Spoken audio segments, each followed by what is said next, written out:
to any matter on which a judicial decision is pending in such a way as might, in the opinion of the President of the Senate, prejudice the interest of the parties thereto. Having said that, Mr. President, let me just go back a bit. At the time we are expecting the President... Which order did you read? 52.5. So go ahead.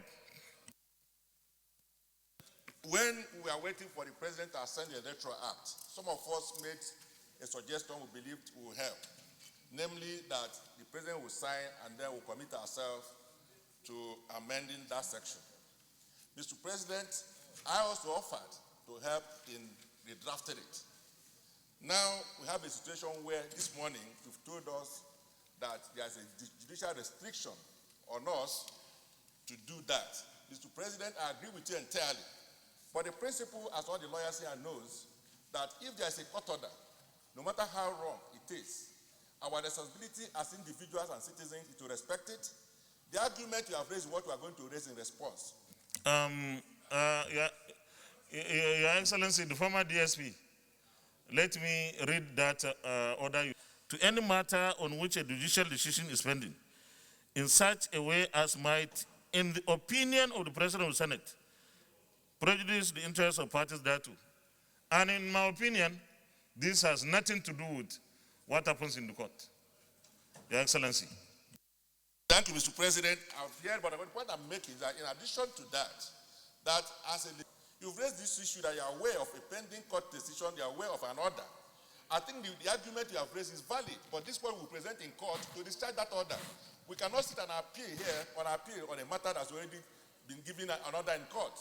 So I think that we should exercise caution in sitting the judgment over a matter that a decision has been given, or at least an order has been given.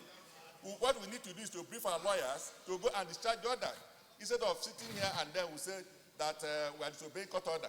It's not good for us. It's not good for our system. That is calling for anarchy. Thank you very much.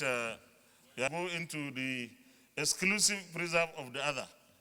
If the judiciary wants to come into the legislature and decide when we sit and when we don't, then there's anarchy. If the judiciary will simply say we are not to consider this and that, and we obey those kind of rulings, that's anarchy.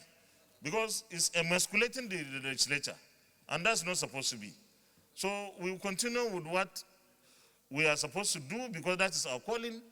We are just advising that the judiciary should please help us develop this democracy, because this arm of government is the least developed. And if we allow this kind of rulings, we may end up going back 20, 22, 23 years ago. So I believe that what we are saying is the same, but we are emphasizing that that judicial pronouncement will not stop us from doing what is right, what is our work here. Thank you very much. Leader of the Senate.